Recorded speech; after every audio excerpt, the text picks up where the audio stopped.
December 2025 is shaping up to be one of the most misunderstood moments in Tesla's history, especially for people who are seriously thinking about buying an electric vehicle for the long term. Right now, Tesla is internally targeting a production cost of $12,749 for the Model 2. I want to be absolutely crystal clear from the start, because this is where almost everyone gets confused. That number is not the price you will pay. It is not a leaked sticker price. It is not a hidden deal. It is not dependent on any tax credit. It is an internal production cost target inside Tesla's engineering and manufacturing roadmap. And misunderstanding that single detail is causing thousands of people to form the wrong expectations, wait for the wrong reasons, and in some cases make financial decisions that could cost them years and thousands of dollars. If you are watching this because gas prices feel unpredictable, maintenance costs keep creeping up, and you are approaching retirement or already living on a fixed income, then this conversation matters more than you might think. The biggest risk with the Model 2 is not whether Tesla can make it cheap. The biggest risk is whether buyers truly understand what is being sacrificed to make it cheap, and whether that sacrifice aligns with how they actually live, drive, and plan their finances over the next decade. I'm not here to sell you a car. I don't get paid if you buy a Tesla. My goal is to help you avoid the kind of EV mistake that looks smart in the showroom, but quietly drains your savings over the next 10 years. And if you stay with me through the end of this discussion, what I explain in the final stretch could genuinely save you from the most expensive misunderstanding EV buyers are making right now. Let's start by clearing the air, because as of late 2025, there are 3 massive misconceptions surrounding the Model 2 that refuse to die. The first misconception is that the Model 2 can only be cheap because of tax credits. That is simply no longer true. The $7,500 federal EV tax credit officially ended in September 2025. It is gone. It is not coming back in its previous form. Any vehicle that launches after that date must stand on its own cost structure. So if the Model 2 ends up being affordable, it will not be because of government help. It will be because Tesla stripped complexity out of the car, revolutionized how it is built, and accepted trade-offs that traditional automakers have avoided for decades. The second misconception is that Tesla must be lying because we haven't seen the car yet. People assume that silence equals deception. But in the automotive world, silence usually means discipline. Announcing too early locks a company into promises it might not be able to keep. Staying quiet allows engineers to solve problems without public pressure. Mass production is not a marketing stunt. It is a brutally complex process where timing matters more than hype. History is full of companies that announced too early and collapsed under their own promises. Tesla's pattern has always been to speak late and deliver fast. The third misconception is that the Model 2 is just months away. There is no credible signal that the Model 2 will hit showrooms in the first or second quarter of 2026. What we are discussing today is an internal technical roadmap. It's not an official launch schedule. Confusing those two things leads to disappointment for the wrong reasons. Expectations are everything. If you don't understand what stage a product is in, you will misjudge both its timing and its value. Now here is the part almost nobody is talking about. And this is where people can lose real money. That $12,749 number actually contains 4 different prices hidden inside it. And confusing those 4 layers could cost you $7,000 or more. The first layer is the target production cost. This is the number Tesla gives its engineers and manufacturing teams. It includes raw materials, labor, factory depreciation, and allocated research and development. It is not negotiable, and it is not public. It is a goal that determines whether the project moves forward at all. When Tesla says $12,749, this is the layer they are talking about. The second layer is the commercial price, also known as the sticker price, or MSRP. This is where Tesla adds profit, logistics, transportation, software margins, and any marketing costs. Based on Tesla's historical margins and current market conditions, a realistic estimate for the Model 2's MSRP would fall somewhere between $18,000 and $22,000. That range is not a promise.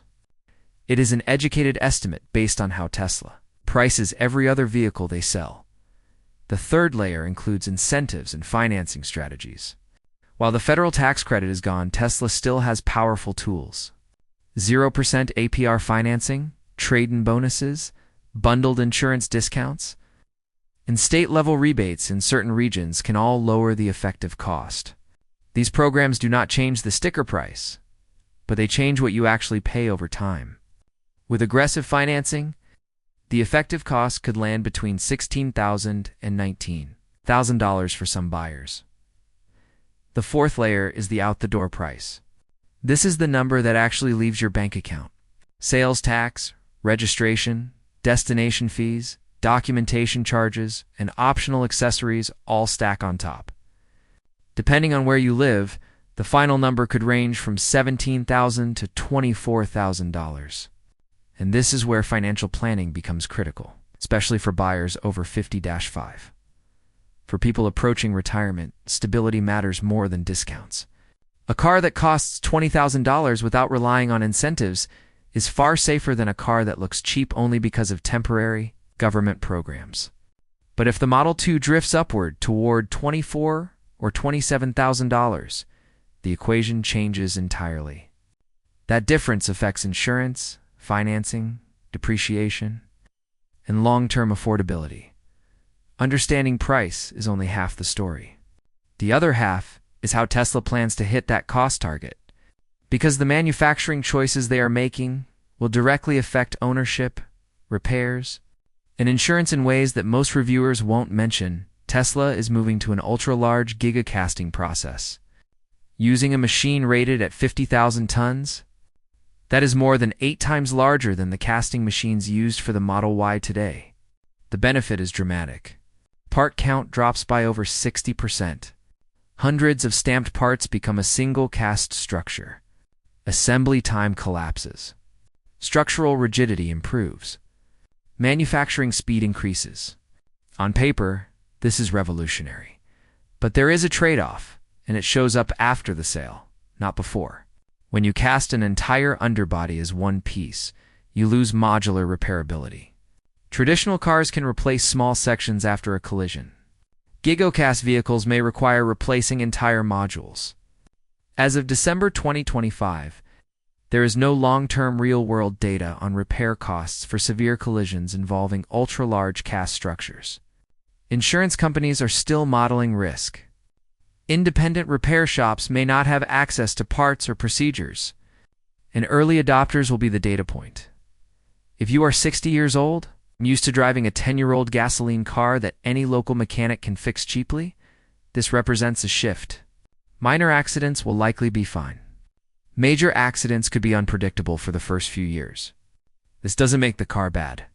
It means you need to understand the ownership profile before you sign anything. Battery technology is another area, where expectations must be realistic.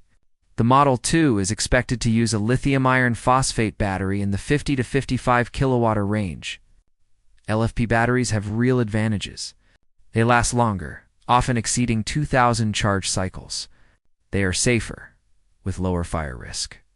They are cheaper, and they can be charged to 100% daily without degrading, but they also have drawbacks. Energy density is lower, which means shorter range.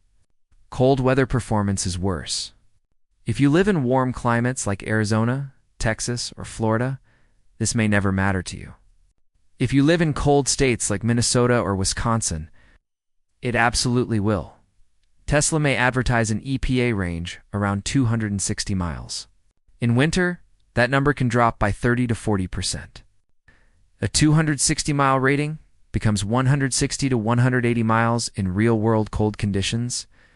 This is not a Tesla issue. It is a physics issue. Imagine you are 62 years old, living in Wisconsin, and you make a 120-mile round trip to visit family. In summer, that drive is effortless. In January, with sub-zero temperatures, you may need to stop and charge. For some people, that is acceptable. For others, it is a deal breaker. The key is knowing which group you are in before you buy. Most EV returns within the first year do not happen because the car is bad. They happen because the buyer misunderstood how the car fits into their daily life. If you drive under 50 miles per day and charge at home, the Model 2 could be nearly perfect. If you regularly drive long distances without planning charging stops, frustration will follow. And this brings us to the most important point of all.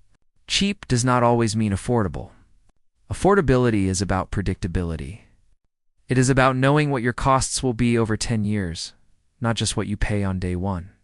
The Model 2 has the potential to be one of the most financially stable vehicles Tesla has ever built, but only for buyers whose lifestyles align with its design choices. If you misunderstand what $12,749